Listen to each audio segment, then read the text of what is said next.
Terrence Alexander with Real Business Talk TV, and Israel right here with Real Business Talk TV. And we interviewing Sekesa and Yeyo. They delivered my last child, billionaire Chloe. I just wanted y'all to bring y'all inside our world so y'all can hear how all these processes work when they doing what they do.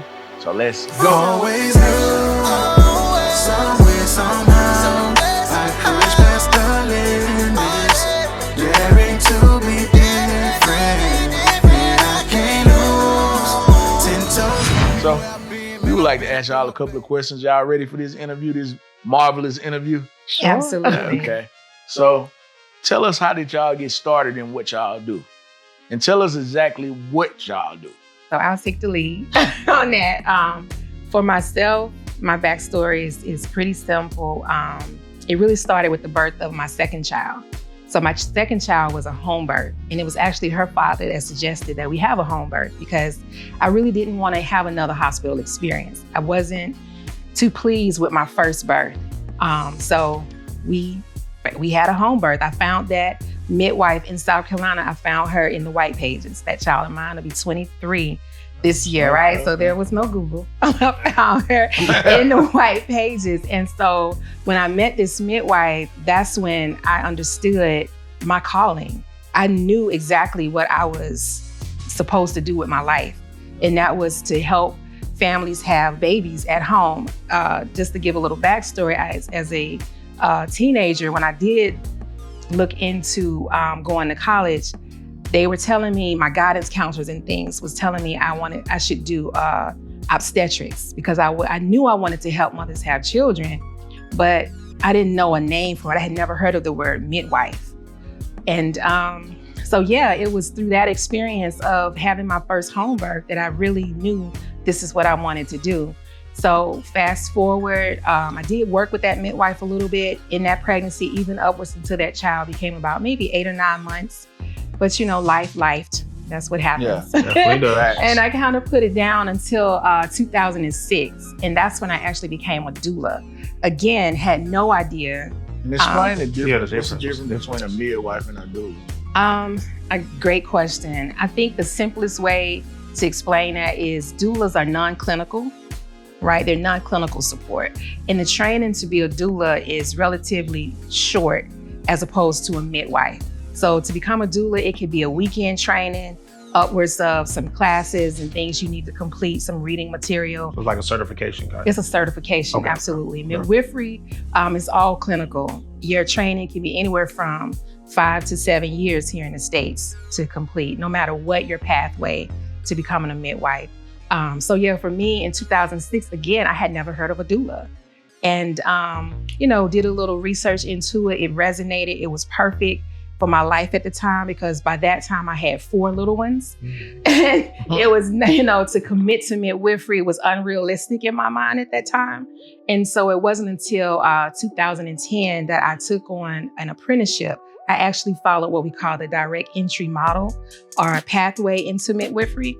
And so I learned through elder midwives here in Metro Atlanta area, and I walked with them for about 7 years or so. Yeah, and that's really how I got my footing into this work. So why didn't you like the hospital? Tell the viewers, why didn't you want to have another baby at the hospital? I felt like for me, my choices weren't honored. Even though I didn't have the language to support myself, that child of mine is 25. And so again, you pre-Google, we pre-social media, right? I just knew that I wanted to have my baby naturally. I didn't know the names of a lot of the things like the epidurals and the Pitocin. I didn't know any of that. I just knew that women been having children since the beginning of time. I should be able to do it too. And I just felt like I wasn't heard. And so I was very adamant about wanting to birth my baby naturally. And I was ridiculed actually by the provider. He thought it was funny, came in. He was a backup doctor, right? He wasn't the person I had been seeing for my prenatals. And so when he came in, he was like, oh, this is the one that wants to go natural. You want to feel that. He was from Trinidad, and he was really just joking me. The nurses was kind of giggling on the sideline. Then your emotions are already up. You're pregnant. Right, exactly. So he had no faith that I could do it. That was very much, expressed in his in his behavior. And he and the nurses just kept pressing, every hour or so they come in and ask me, did I want pain relief? And it actually was my mother that broke me down. She begged me to get an epidural because she couldn't tolerate seeing me in that pain. Right, in that kind of pain. And it was abnormally painful because I was restricted to the bed. All the things that doulas advocate for, I was a victim of, strapped to the bed with all the monitors on. It limits your mobility. You can't drink anything, really. You have ice chips. All of those things just makes it very difficult to have a natural birth. And so we call it the cascade of OB intervention. And the only thing that prevented me from a C-section, thankfully, was a green nurse that came on shift late that night. She was very new. And she believed in natural birth. And she took on the role of a doula. And she stayed with me throughout the night and helped me. Again, not knowing what a doula was, but she stayed with me and worked with me so that I would not have to get a C-section. Wow. Love it. That's what's up. So tell us, how did you get started, Yeyo? So the babies for me was a bonus. My journey started with my own mental health. Growing up, I always was very like a heavy, vivid dreamer and different things. But, back then it was sit down, there's nothing wrong with you. So fast forward, when I got pregnant, going through pregnancy changes your entire dynamics, your DNA and all of those things. I was very unaware of that. And I went on autopilot and just trying to take care and make sure everything was in order. And by the time when I was 20 weeks pregnant, I ended up going on bed rest. My son was trying to come. I dilated 4 centimeters, crawled into the hospital. And they basically told me, the doctor just looked at me and was like, well, if he come, he's going to be brain dead. So like, just like that. No emotions in that. And he was like, well, if he comes, he's going to be brain dead. So, all we could do is make you comfortable. And I just remember pulling the sheet over my head and just being like, okay. And I didn't cry. I think I didn't cry because I was just like so angry. And I remember just talking to my son inside my belly. And it was like I could feel him shaking inside of me. So I was on bed rest from 20 weeks to 33 weeks. And I was just like, nobody should be alone doing this. Right. Yeah, definitely. That's a lot. So that kind of, I guess, was like the jackhammer to the mental health things that I had suppressed for so long. And then just being a single mom and the pressures of that, I really thought I was just living a regular, normal life. And I was working in retail. And at that time, just out of nowhere, I started not being able to handle what I know now to be anxiety attacks, panic attacks. I used to know what I was feeling, and I would just find a closet. I was always in leadership. So I'd find a closet, go in it, go through what I need and come back out. Well, I stopped being able to know when it was going to happen. And I would be helping somebody and I could just feel tears just coming out of my eyes. And so I had seeked out several therapists. I think I tried 7 different people. Everybody just wanted to toss medication at me. In 2015, I guess I had an episode that affected my son and I didn't realize it. And I thought he was downstairs kind of just, being a kid, sucking his teeth and having an attitude with me. And I came downstairs to reprimand him. And my baby was in the kitchen, in the corner, saying, God, please bring my real mommy back. Wow. And so that was I called the therapist the next day and I was like, all right, I'll take whatever you want to give me. Because obviously I don't see how it's affecting me. Way led to way, the job was stressful. And I ended up having to go into a mental institution. And with that, they had us to find a program or something, some type of support group in order for you to shorten your time with being there. And there was a program, and this is pre-COVID, there was a program where there were babies going through withdrawal and you could just go and help. And I would just go and hold them. And that was the only thing that would soothe me. Wow. And so the babies, I guess, kind of like their cries kind of spoke to my spirit. And that is what soothed me into all types of other things and actually submitting to the things that were going on in my dreams. And I just began to follow things from there. And Spirit just literally started putting the people in my way. Like the way I met people, it was by no happenstance, because the people that he put there, like those people are a game. Like nobody can say that they just met a Sekesa. Nobody can say that. So I submitted and let the universe do the rest. That's dope. And you guys are both living in your purpose. That's what I love. I love to hear y'all stories, and it come all together because y'all helped me deliver my last child. And y'all did amazing. But yes, thank you. But to take it back, so give us the steps if someone wanted to contact somebody like y'all. What would they do? How would they find y'all? How's the community that deal with y'all? Yeah, I hear you. I think now I have more of a social media presence. So I would say a strong percentage of people that reach for me, they find me directly on social media.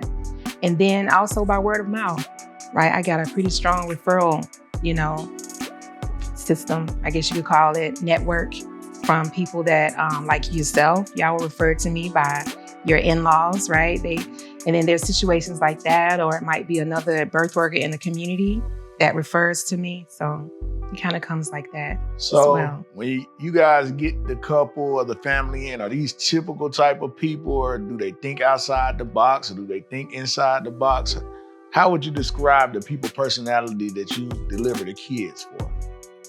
Honestly, that's a great question. So me and my preceptors, which is what my mentor, elders, they're called preceptors in this work, right? So, but we talked about that. Pre-COVID, there was a different demographic seeking home birth.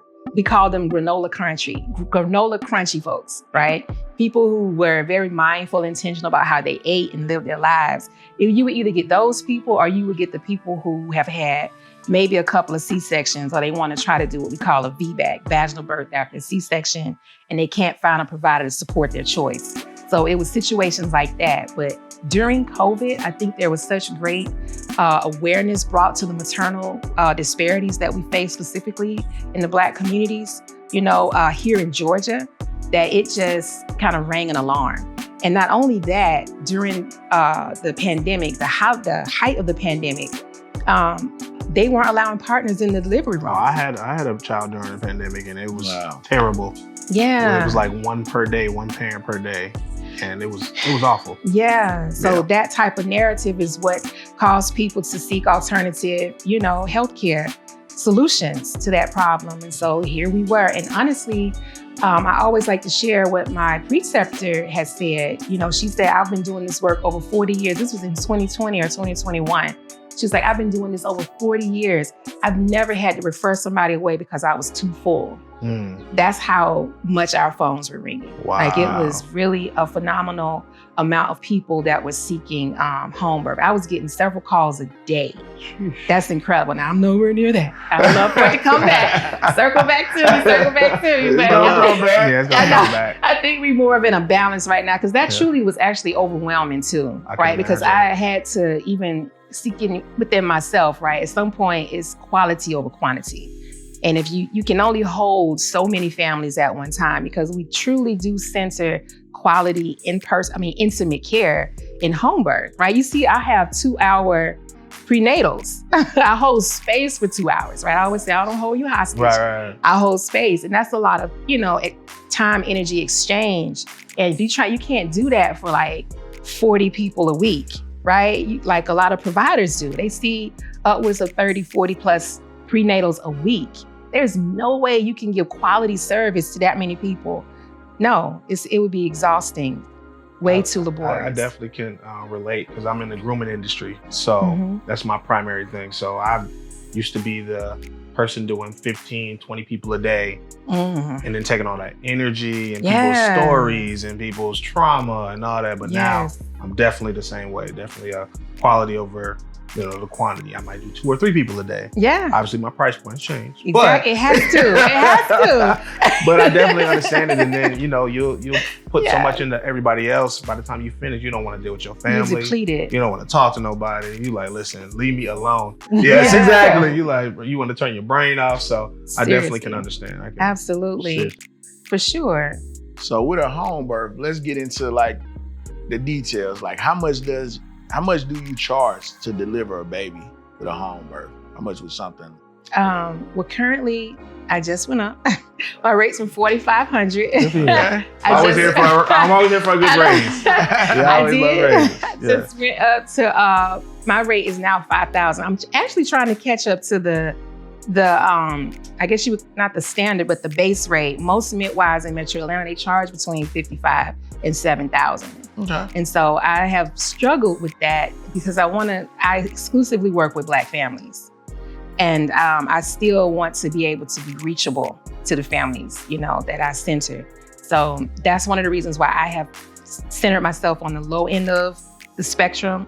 But, I am receiving some push because they want us they don't want us to compete. Right. They want us to have a streamlined service, so to speak, in the area so that we can, all be marketed in the same way. So I respect that. And can you pay with your insurance or you have to pay with cash or how does that work? I do not accept insurance. So Georgia is a little bit different. And there are several states in the United States that have the same type of policies in place. So for Georgia example, it's an unregulated state for home birth, right? And so myself, I am not a licensed midwife.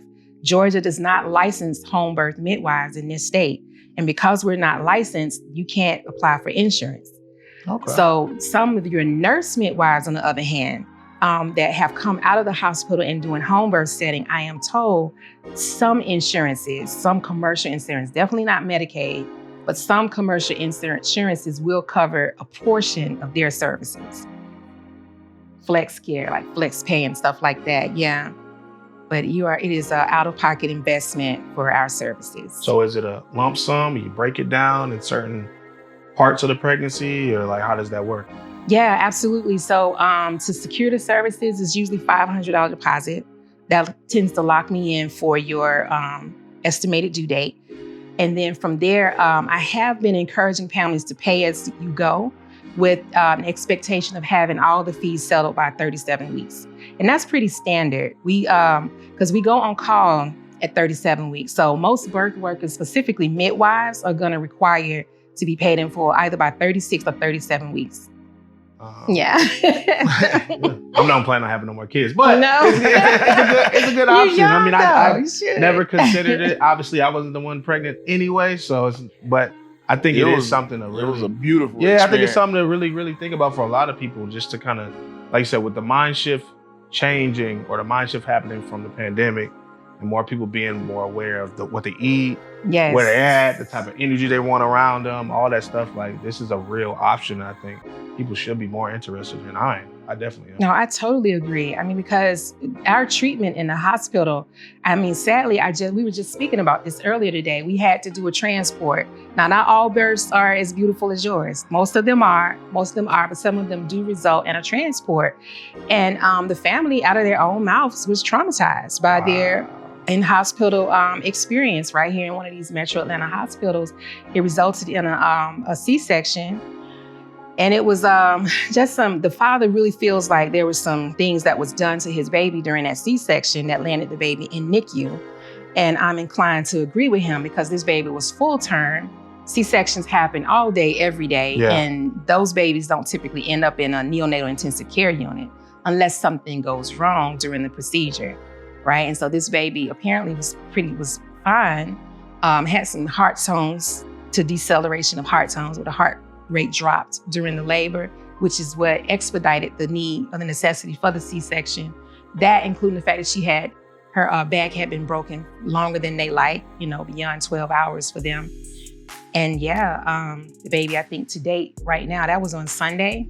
baby's still in neonatal intensive care unit. Wow. So, you know, that was definitely unfortunate. And we can an do a moment of unfortunate silence outcome. for that family. Definitely. Shoot up a It's prayer. a prayer Right. for them, because man, I know that's Right. a lot. It's definitely a lot. Yeah. But if you are, you know, low risk, no risk, you know, pregnancy, truthfully, you should not be seeing an obstetrician. If you do not have any issues in your pregnancy, there's no reason for you to see an obstetrician. And what is no risk? Explain to the viewers what is a no risk pregnancy.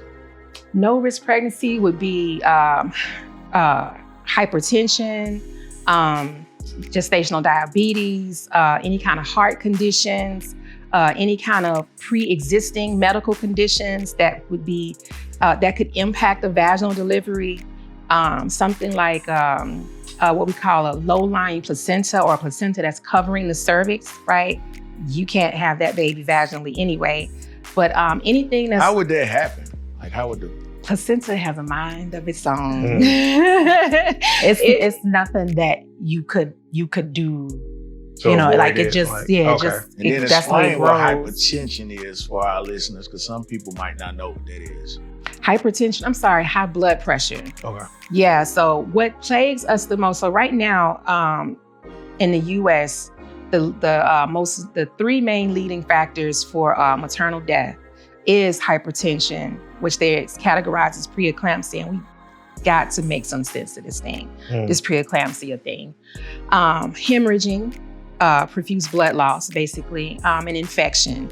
And so they added a fourth category, I want to say either this year or last year, which was heart failure, which to me, I believe is rooted in the hypertension. Right, sounds about right, yeah. Yeah, it just makes sense. And so that preeclampsia or hypertension, if you give me a moment to speak into that a little bit, because I think it's being blown out of proportion in my experience, to me.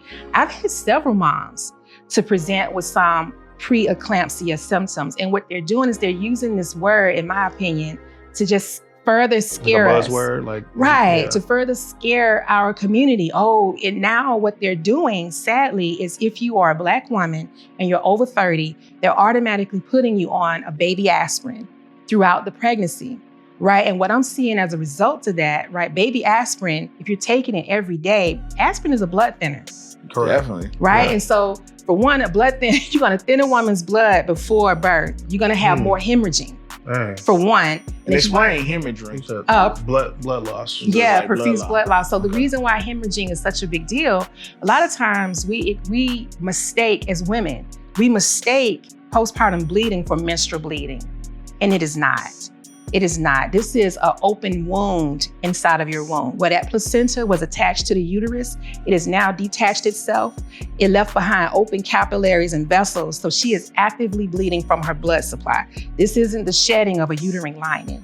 This is good information. That's rough. This is stuff people need to know They need because to know it's. this. I mean, even from the male perspective, but I'm sure there's women out here that have no idea They about don't. this stuff because I'm sure it's not taught by whether the Right. family or whatever. But this is an area of information. Yeah, they're I not. am- I am not only impressed, but I am enlightened. I listen. So Absolutely. what Okay, would what's you up? say they need to do before they prepare to give birth? Like a woman, give me like 3 things that a woman, because a lot of women want to have a baby. So what do they need to do before they have the baby? Well, before they even get pregnant, Yes, ma'am. before they conceive. I said I was going to stop saying that. We don't get pregnant. You conceive. Okay, right? okay, I like that. Words matter. Words It matter. does. It does. We really got to be more intentional. Before they conceive, preconception or intentional conception is important. I would say check their nutrition. Definitely check in with your nutrition. Maybe even do some womb cleansing, especially if you've been on birth control. And I want Yeyo to chime in. Yeah, This so is how you her doing? life. How you Come on, doing? let This me is know. her thing right here. She's the womb. How do you do know? that? Come on, Now, tell Yeyo. us Give it some to her. things we can use, because she bought me some sea moss and I've been taking it every day. And I feel He amazing. keep telling me, right yeah, you need to take the sea moss. I'm like, I'm gonna get the sea moss. I'm gonna get it. So, Yeah. one of the most important things is that, like, as women, we are cultivated in a space of shame when it comes to our bodies.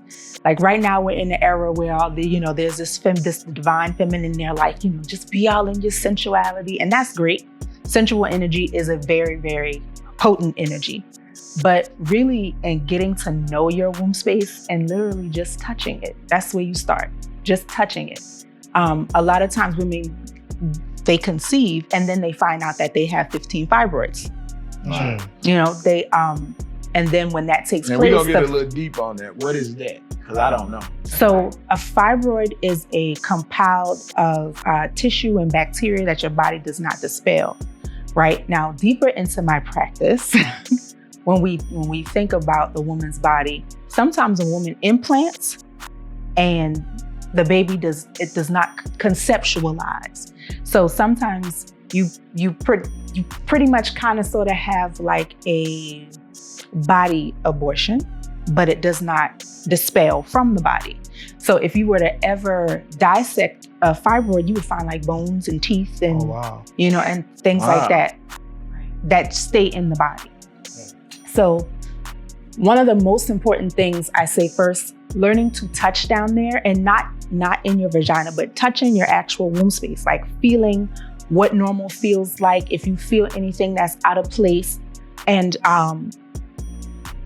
I am a firm believer of womb massaging. So that's one of the biggest things with my practice. Womb massaging and shifting and touching it and pushing it where it's supposed to be. I'm a strong believer in yoni eggs. Yoni eggs is basically like taking the ligaments and the muscles that hold all of those things in place to the gym. Yeah. So when you wear your yoni egg, you're basically taking your vaginal area to the gym and working it out and keeping it healthy. And when you have that in place, all the other things that are down there work better. If your uterus is shifted, then that potentially moves your small and large intestines, and then you're not using the bathroom like how you're supposed to. So you're retaining waste and things like that. And you know, if that's in your system too long, it absorbs back into the bloodstream. Right. So yoni steaming, yoni eggs, womb massaging, and all of those things kind of put a woman into a mental balanced place to even desire to conceive or to welcome, you know, her partner into her body. So. Good stuff. Wow. That's good stuff. That's good stuff. I'm learning some stuff today. I'm learning. My goodness. For real. This is good stuff. Because this stuff people don't know. They don't know what to talk No, about. that's real. You know, and then You have a lot of women that can't, you know, carry. Yeah. Right. You know? Yeah, Or as a lot of women that can, yeah, and don't, and, right, and because that's all what these I was other thinking. things are going on, the doctors tell them that they can't. And they can. Because you can make them. You can make them have that. Well, when in the beginning portion of I found out I was pregnant at 10 weeks. So around 12 or 13, I started spotting, and they basically just said, well, you know, you're probably just having an abortion, like your body is probably aborting. There's nothing we Like can a do about it. miscarriage type, yeah. So I was literally at home on my knees in fear of what could possibly happen, and they didn't even explain it. And that's the biggest thing in the medical field. Yeah. They don't tell you the correct thing all the time. They People use the believe high it. level terms and the jargon and the different Yeah. vernacular, and then you like, okay. And one of the Don't know what they're that I talking about. misunderstood. Right. One of the common misconceptions that I misunderstood, because I didn't find out that I had fibroids until the baby was already in there trying to grow. And then the doctor was like, well, they fight against what feeds the baby. So we don't know. It's 50-50, whoever wins, basically. Jeez. But the common They are. misconception is that when you go Crazy, and you man. get a, what is it called? The thing that we're supposed to get all the time. Pap smear. Yes. There you go. When you go and get a pap smear, the pap smear is not telling them that you have fibroids. And a lot of women think, well, I'm getting this area checked. They're going to tell me everything that's going on. And that's not what a pap smear is for. So what is a pap smear There you go. for? So, I mean, a pap smear. Y'all both can might be a answer. little Yeah, biased. yeah, you both can I answer. Because you said supposed to get a pap smear. That means that Right. you don't feel like it's necessary. I think sometimes we mistaken, and I know this is a fact. Sometimes we think that as soon as you go through the vaginal canal, the cervix is right there. Boom, there's the uterus. It is not. It is truly hollow in there. And so when you go in with a pap smear, you're going to open up the vaginal canal so that you can see the cervix. And so they're going to take tissue samples from the cervix and run testings for different kind of cancers and things like that. it's not necessarily, they're not going to dilate your cervix and look into your womb. So the cervix is the bottleneck of the uterus. Gotcha. Right? And so they would have to use other type of drugs or something to dilate that cervix and open it so that they can actually see into the uterus. Typically, they'll use an ultrasound or something to identify fibroids. Okay. Yeah. She ready. I want to give you like, science and then you thank give you the for- metaphysics. yes.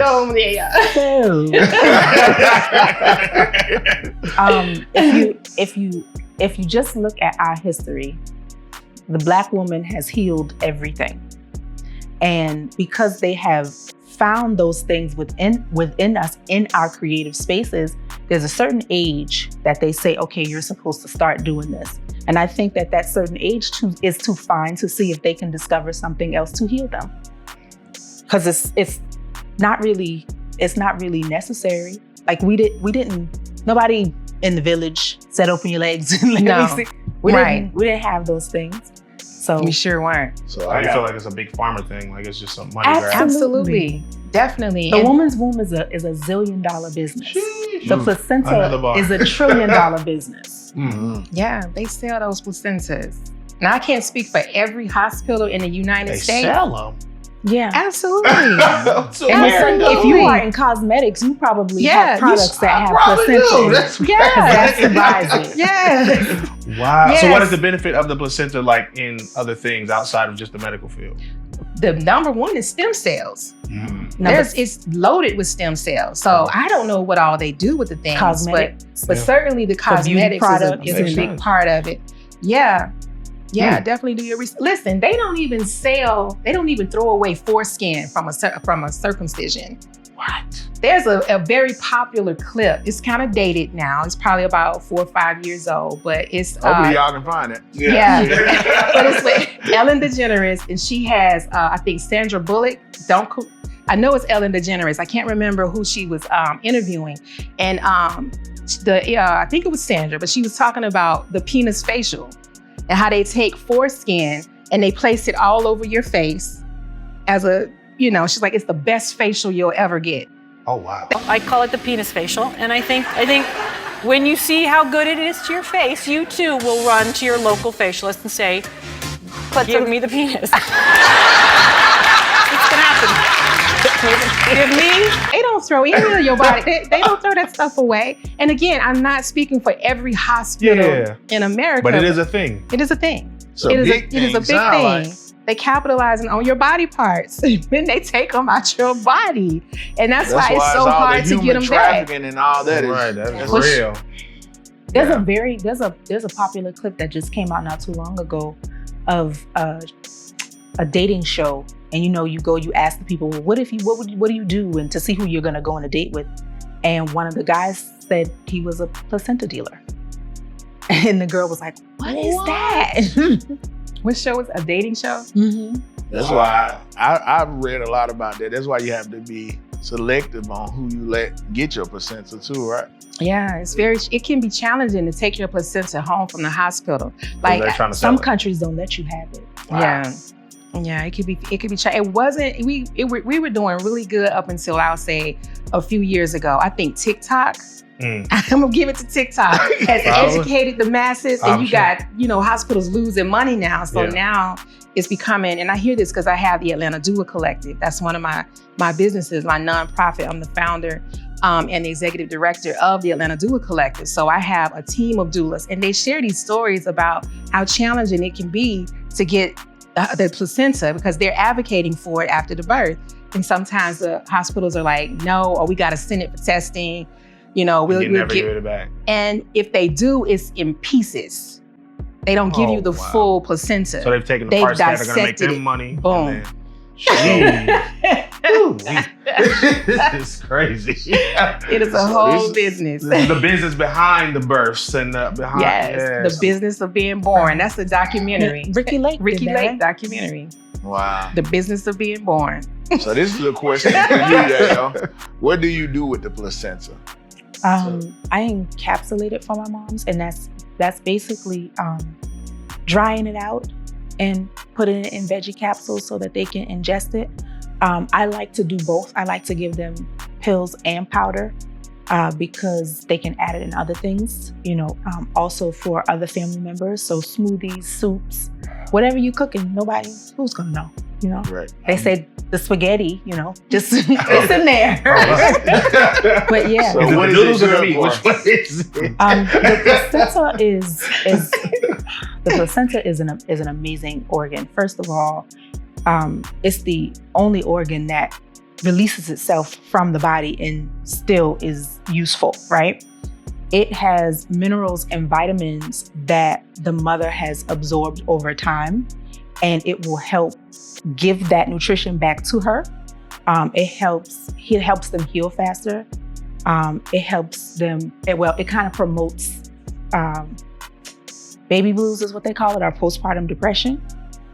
If the mother has a daughter, those capsules and powder, if stored properly, as long as it's not in a place where it sweats, it can help her with her menstrual cycle later on in her life if she has cramps or PMS or things for the daughter. Wow. Wow.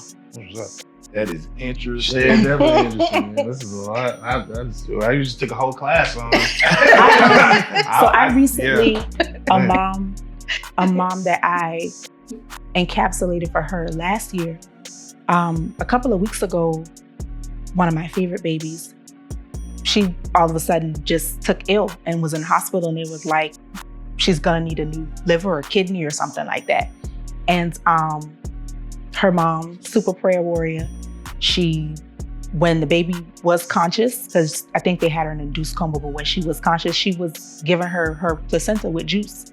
And she made a complete 180 recovery. Wow. The doctors don't understand who, what, when, and how. And now they want to do all kinds of tests on her and the parents to try to figure out who, what, when, and how. Wow. That's them stem cells in that placenta. Stem cells. Yeah. Serious. I was just talking to a guy about how people are living longer because they're doing stem cells.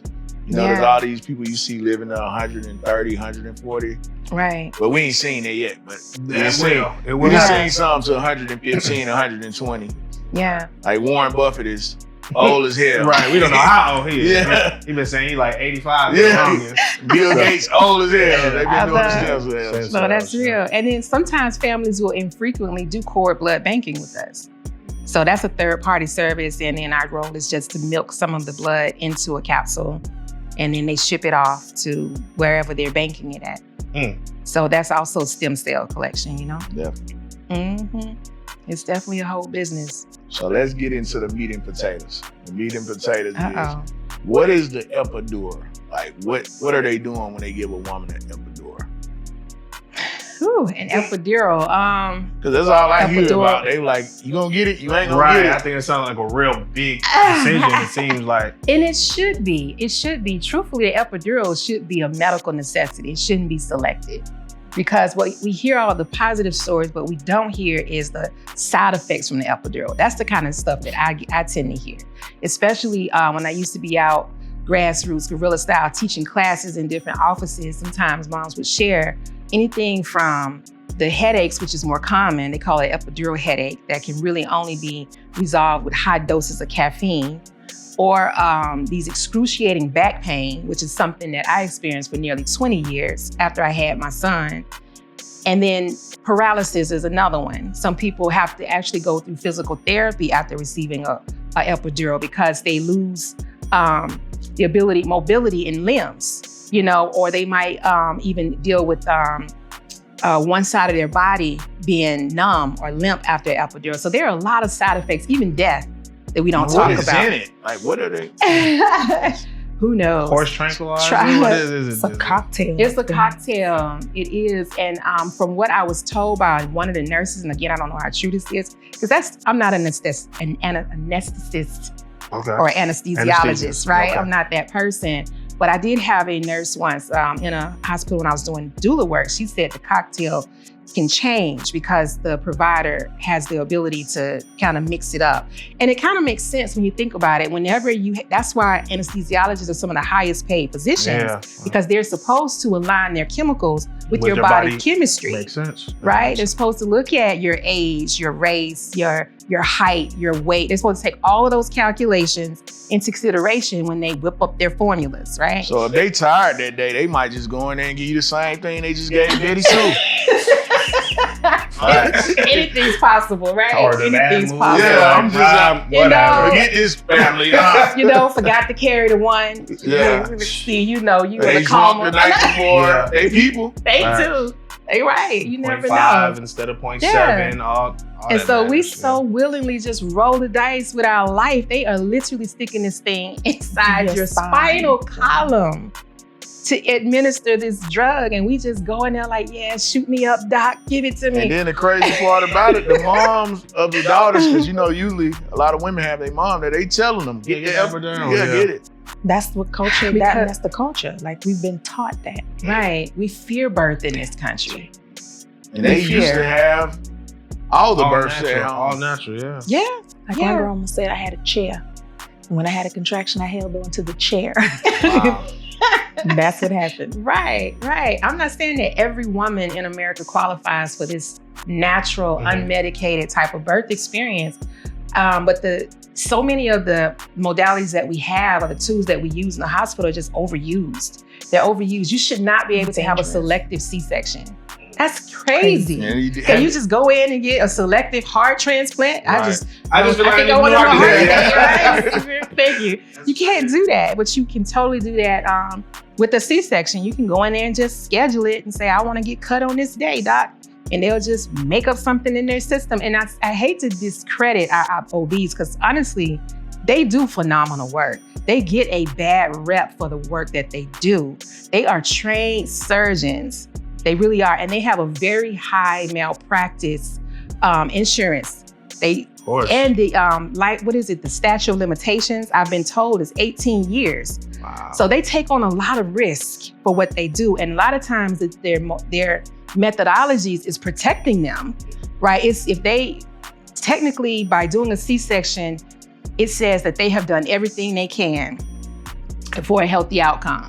And the C-section was the last result. And so it's a safer space for them to be in if you're looking at it from an obstetrical mindset. And this is why I said at the beginning of this interview, if you are healthy, you do not need to see an obstetrician. Find you a nurse midwife. Don't go to an OB, that's a surgeon. And a lot of times women are loyal to their OB because your OB was also your what? Your gynecologist. And so you built this The loyalty. relationship and rapport. Right. Yeah. This person already been between your legs. They Correct. already know what you You're look like. comfortable You're and- comfortable with them. But you forget you don't even know how that person shows up as an OB. Mm. And a lot of times they show up a lot different. And so with my families, I have seen that. They'll end up divorcing that OB who was their former gynecologist because now they're pushing their biases on them for their choices of how they want to birth their baby, whether they're talking about doing it at home or if they're just simply saying, well, I don't want to do the whooping cough vaccine. I don't want to, which is something they give all pregnant women now, right? Or I don't want to do a glucose testing. I'm fine. I'm healthy. I don't want to do it. You might find that your OB is very Pushy and aggressive with it. Yeah. Right. Gotcha. For all of those things. And so those families tend to divorce them and find someone new. So quick question, is there anything different during the pregnancy for a natural birth that you encourage women to start doing, whether it's start eating healthier or Absolutely. so what are a couple of those things? You said it. Okay. My Okay. two biggest ones is diet and exercise. Okay. You cannot get away with it. There's no shortcuts. Got you. If you want to avoid some of the things we talked about, the hypertension, the gestational diabetes, even the fibroids. I've had moms with fibroids. Don't feed the fibroid. Right. Right? Let's not feed it, and then it won't be no competition. Right? Let's feed the baby, not the fibroid. And then the baby will grow healthy and fine. And in most cases, those fibroids will even shrink. So no sugars. Limit them sugars, Limit the sugars. The natural sugar, fruit. Like there you fruit go. has, Mhm. has the natural sugar. Now the processed stuff. I even had my colonic doctor. He said if it has a face, don't eat it. If it had a mama, don't eat it. No lobster tails, no No shrimp. shrimp, right? No steak, But chicken. you also have to be mindful, mindful of your body, because we have had people that say, "Oh, I'm pregnant. I'm going to do all the other things, and I'm going vegan." Yeah, And it's too much. It's too much, and that baby is like, "Give me a piece of Right. beef." Right. Exactly. Right. So it's- healthier. Yes. Just Yeah. not go straight off the deep end and say, I'm No. going to just eat fruits and vegetables for the rest of my life. lots of hydration, Water intake. lots of moving your hips and walking. The same Yes. thing you did to get them out in there, Ah. use it to get it out Well, there. that- Definitely. I think the trend now, or what I would say to someone that is considering home birth, stop going to Instagram. Like, stop going to God, Instagram, it tells because lies. they are, everything is Snapchatted and pieced together, and you see the last 3 minutes of her going, "Oh, my baby." Yeah. Right. You don't see So the week or polished. so ago that, she started, laboring. And that's what, I think those are the things that are becoming an expectation. Like, people think, "Oh, I'm going to have a home birth, and I'm going to put out all these beautiful candles, and I'm going to set this music, and everybody's Don't going to forget the do pool. Yeah. the pool. I'm going to put flower Right. And my partner's going to be there holding my hand, Yeah. and I'm going to breathe 3 times, and angels are going to see it. My baby's going to be I know she said she was going to So bite me in the process. pregnancy. I just want to bite you. I said, what? Go ahead, dude. If that have to come out, come on. Let's do it. It is definitely a process. I would That's say funny. laboring and welcoming a baby into the world is, it's an amplifier. So everything that has transitioned with your body up until the point that this is happening, it's on 100. It's amplified. So you have to take those 10 months and meditate and love on yourself and breathe and enjoy and actually release things so your portal can be clear. And you And can. what would you tell the dads? Y'all give us a message to the dad. Same thing. I would tell dads, feel included. I think dads, a lot of times, they try to move. However, mom, they just want to not upset her, so they'll either move around or out the way. And that is, I would say, don't take that part personal. If you desire, because dads have visions too, what I'm saying? They envision, I want to be there in the pool and I want to hold her, They wanna catch they don't the think baby. about, she might poop in the pool and, none of that. So I would say, keep yourself included and tapped in and, do all the frou-frou things that you want to do too. You'd be surprised, like, how the energy of the dad will shift things. And mom didn't even know that she needed that. So I would say, keep yourself included. Don't feel like an outcast. You are needed. Even if it's just your presence to stand on the other side of the pool and open your arms. Right. Like, you are needed. No, What you I got? agree with her 100%. Certainly throughout the pregnancy, you're like the accountability partner. And you got to take that journey with her. I had a couple, they just birthed over the weekend as well. And that's one way that they were kind of divided in diet, because she had a C-section with her first due to preeclampsia. And she was determined. This mama was so adamant to have a vaginal delivery in her home birth. She would not even put salt in her grits. That part. Dedicated. How do you eat grits with no salt? I don't get it. But she was just so strict with her diet, and he was just the opposite. Right, he was on hot wings and French fries and the steak and all the things, and so that actually caused a little bit of a rift in the relationship, to the point where I started advising counseling, marriage counseling. I don't think it was just the diet itself. I'm certain it was layered in their marriage, but I'm not a marriage counselor, is what I told them. I can do a lot of things. Right. But I don't subscribe to being a marriage counselor. But ultimately, bringing it back in is just being supportive and being that accountability partner, especially if you have a doula or someone that's there to kind of give you this blueprint to a successful delivery. Help her understand the importance of getting out walking and eating healthy and doing all the things that is being recommended to her to have this healthy outcome. I would definitely include that. To that point, I wanted to add. So when we talk about what's the difference between a doula and a midwife, I will say this: Your doula is there for comfort measures and information. She is there to find resources to help break down things into layman's terms that you don't understand. Your midwife is there to tell you your baby's heart tones are okay. And when that baby comes out, she can tell you everything's okay, you can stay home. Your doula cannot do that. Like that. So in this segment of Real Business Talk TV, we get in the speed round. So y'all can get like y'all nerves up. Y'all ready? I gotta give me y'all. Y'all gotta be ready. Like you about to double dutch. Okay. We'll get by cheese. There you go. A couple quick questions off the top of the dome. So I usually ask the first question, Israel ask the second question. And y'all go back and forth. Yeah. Okay. It's real fast. Y'all We both get like of a us couple to answer. seconds. So y'all You both know gonna I'm answer. long-winded. Just your first thing that come to your mind. Don't even think about the Okay. perfect answer. I got you. All right, y'all ready? Ready. Give me a drum roll. Let's see. All right. Okay. Oh, Hold on. that was How perfect the timing, timing, right? You called on it. Cool. Y'all ready? Yes. Give me another drum roll. All right. Boom. You and the dad, y'all have a baby by a man. You and the dad are not together anymore. Child support or no child support? What? So I have a baby daddy? Yeah. Child support or no child support? Child support. Okay. Depends. It depends. It's speed.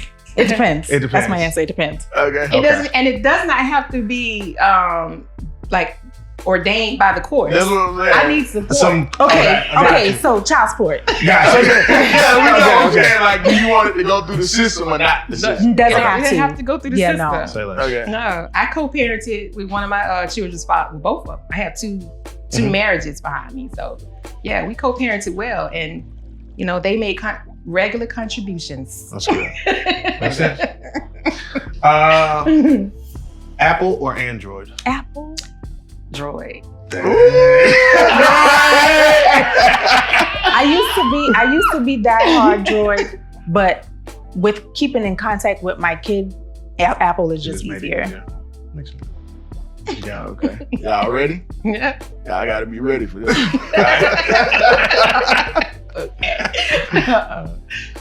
High school diploma or no diploma? High school diploma. I'm cool with a GED. Okay. There you go. Okay. That's fair. Entrepreneur or traditional 9 to 5? Oh, it depends. Entrepreneur. It depends. Explain. It really just depends on what it is bringing to the table. Is whatever it is bringing the type of lifestyle that we are setting that we desire. Because I'm an entrepreneur, you know, so I know what that looks like. Right. And if your entrepreneurship is currently looking like mine, then no, thank you. Respect. And we've all been there, so we can identify entirely. So y'all ready? Y'all ready for this? This is the last. This is the last one. Questions. Okay. Y'all ready? Polygamy or no polygamy? In theory, polygamy. In practice, I have not seen it work. Yeah. Agreed. Community love would be a beautiful thing if it could, you know, work. But I think that the trend of it and the lack of understanding of what that really means gets lost by the wayside, and people just see it as a way to have multiple partners. Like, that's not what it's about. So All right. you can only have as many wives as you can take care of. Correct. There you go. Thank you for tuning in to Real Business Talk TV. We hope y'all enjoyed this episode because we definitely did. Definitely did. Let's go. All my decisions lead to victory. Anywhere I've been, man, I've been up in my bag. All about my biz, executing all my plans. Connecting all the ends, yeah, I'm running to the winds. Fighting to the end, all I see is checker flags.